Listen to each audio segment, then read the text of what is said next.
समलैंगिक विवाह की मांग करने वालों को लेकर सुप्रीम कोर्ट की संवैधानिक पीठ का निर्णायक फैसला आ गया है।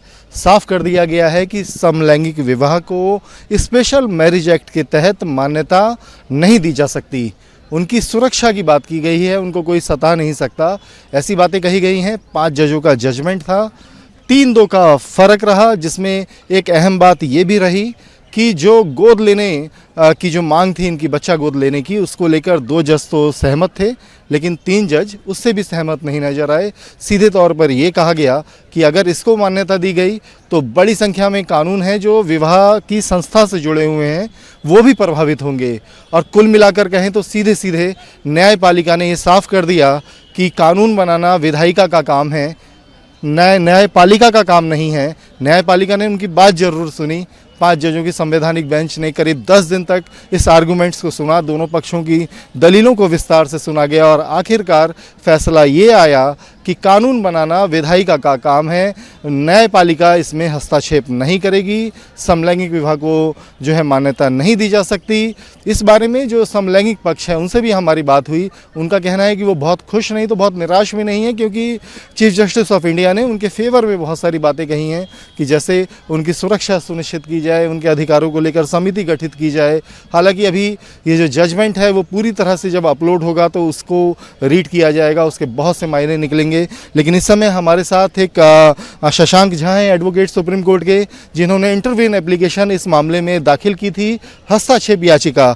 शशांक, आज के फैसले को कैसे समझाएंगे हमारे दर्शकों के लिए? देखिए, इस याचिका में जो याचिकाकर्ता थे उन्होंने डिक्लेरेशन की डिमांड की थी और रिकॉग्निशन की डिमांड की थी। डिक्लेरेशन की शादी विवाह एक फंडामेंटल राइट हो और रिकॉग्निशन की सेम सेक्स मैरिज को भी रिकॉग्नाइज किया जा सके इंडियन लीगल सिस्टम के अंदर में। और Hindu marriage act, special marriage act और फॉरेन मैरिज एक्ट, इन 3 एक्ट्स की बात की गई थी। सुप्रीम कोर्ट ने आज अपने स्पष्ट फैसले में कहा है कि declaration of marriage as a fundamental right नहीं दिया सकता। मतलब कि शादी एक मूलभूत अधिकार नहीं है। हाँ, शादी करने का आपका अधिकार हो सकता है, लेकिन आप ये नहीं कर सकते कि ये मेरा मूलभूत अधिकार है और मैं इसको लेके रहूंगा, तो इसके लिए मना कर दिया। दूसरी बात, रिकॉग्निशन की बात की गई थी कि क्या सेम सेक्स मैरिज को रिकॉग्नाइज किया जा सकता है। पहले ही दिन हमने अपनी याचिका में, इंटरवेंशन में कहा था कि अगर हम हिंदू मैरिज एक्ट की बात कर रहे हैं तो ज़्यादा नए और जो बाहर के हैं वो मुस्लिम मैरिज एक्ट, मुस्लिम पर्सनल लॉ है या क्रिश्चियन में शादियां हैं, आप उनको भी इंक्लूड करिए। सिर्फ हिंदू क्यों, सेक्युलर कंट्री है। तो सुप्रीम कोर्ट ने पहले ही दिन अपने में स्पष्ट कहा था कि वो हिंदू मैरिज एक्ट को टच नहीं करेंगे, वो सिर्फ स्पेशल मैरिज और फॉरेन मैरिज की बात करेंगे। इसलिए स्पेशल मैरिज एक्ट पर करीब 10 दिन तक आर्गूमेंट्स चली। किन किन लोगों ने अपना पक्ष रखा, किस तरह की जो अहम दलीलें रहीं, क्योंकि आपने सुनवाई को नजदीक से देखा है, उस बारे में भी बताइए। स्पेशल मैरिज एक्ट में बेसिकली सेक्शन 4 की बार बार बात हो रही थी और इंटरप्रिटेशन की एक नई तरीके से बात कर रहे थे। कुछ लोग कह रहे थे पिटिशनर्स की तरफ से, जैसे मुकुल रोहतगी से लेके और जितने बड़े नाम, मोनिका गोस्वामी वगैरह जितने भी लोग हैं, सब अपीयर हुए थे। कुछ लोगों का कहना था उनमें से कि आप सेक्शन 4 को कंप्लीटली हटा दीजिए, कहना था आप उसको दूसरे तरीके से इंटरप्रेट करिए। बेसिकली सेक्शन 4 कहता है कि कौन कौन विवाह कर सकता है। तो वहां पे क्योंकि 2 मेल और 2 फीमेल ऐसे करके अलग से वर्ड नहीं लिखा गया था कि मेल और फीमेल ही शादी करेंगे, तो उसको एक डिफरेंट इंटरप्रिटेशन की डिमांड की गई थी या कहा गया था कि आप स्ट्रक कर दीजिए। आज सुप्रीम कोर्ट ने स्पष्ट कह दिया कि ना तो हम इसको स्ट्रक करेंगे, ना हम इससे छेड़छाड़ करेंगे, क्योंकि अगर एक सेक्शन को आप स्ट्रक करेंगे या आप अगर पूरे एक्ट को ही स्ट्रक करेंगे, जैसे आज जस्टिस कॉल कह रहे थे कि उनको दिक्कत है इस पर्टिकुलर एक्ट से, लेकिन अगर उस एक्ट को हटा देंगे तो दिक्कत ये होगी कि वो एक्ट अनकॉन्स्टिट्यूशनल या नल एंड वॉइड हो जाएगा। तो जितनी भी शादियां अभी हो रही हैं वो भी नहीं हो सकती हैं। और जस्टिस भट्ट ने साफ साफ कहा है सुप्रीम कोर्ट में कि जो ये स्पेशल मैरिज एक्ट है वो हेटेरोसेक्सुअल को नजर में रखते हुए कहा गया है, क्योंकि पार्लियामेंट जब इसके ऊपर कोई भी लॉ लेके आती है तो डिस्कशन करती है। डिस्कशन करके कहा गया था कि जेंडर न्यूट्रल जरूर है, लेकिन रिलीजन न्यूट्रल जरूर, लेकिन जेंडर न्यूट्रल नहीं है, जेंडर स्पेसिफिक है। और उसके बहुत सारे तथ्य जो लिए गए थे वो लिए गए थे हिंदू मैरिज एक्ट से ही। तो आपको समझना पड़ेगा कि हिंदू मैरिज एक्ट के पास्ट में जाएंगे तो आज सुप्रीम कोर्ट का ये फैसला क्यों आया।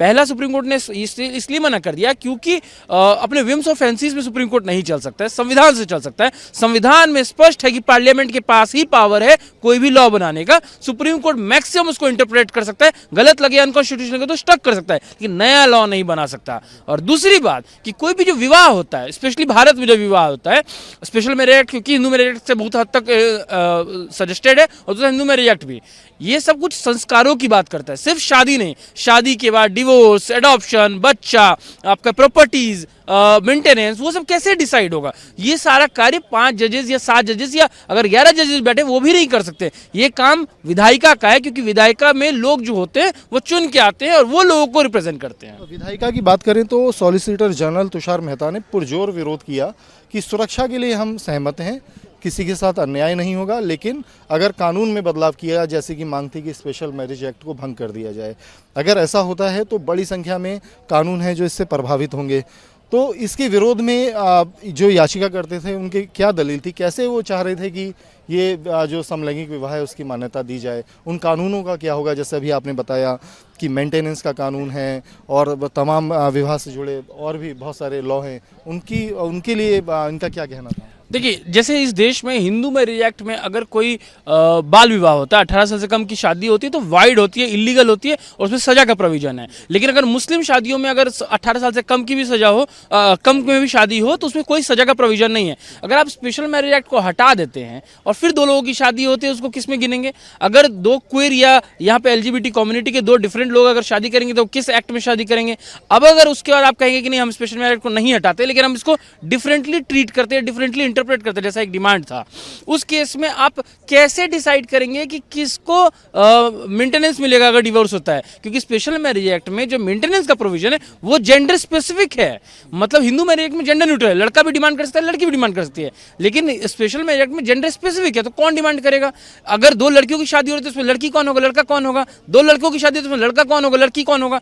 आर्ग्यूमेंट के टाइम में चीफ जस्टिस साहब ने एक बार कहा था कि जो जेंडर का नॉइसेंस है वो एकदम क्लियर नहीं है, मतलब कौन लड़का और कौन लड़की है ये भी क्लियर नहीं है, उन्होंने कहा था, जिसपे उनकी बहस हुई थी जो भारत सरकार के वकील है तुषार मेहता साहब।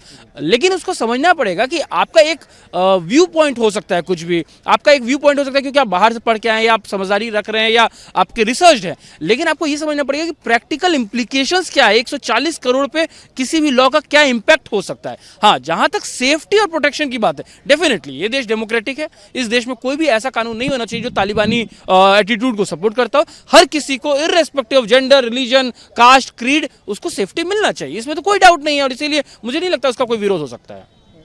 शशांक, अब एक आखिरी सवाल है, चीज़ें बहुत साफ़ हो चुकी हैं, मतलब आईने की तरह साफ़ हैं कि जो फैसला आया है उसने चीज़ों को बहुत क्लियर कर दिया है, लेकिन अभी जो आगे की कानूनी प्रक्रिया है, क्या ये जो याचिका करता है इनके पास अभी कोई कानूनी अधिकार है?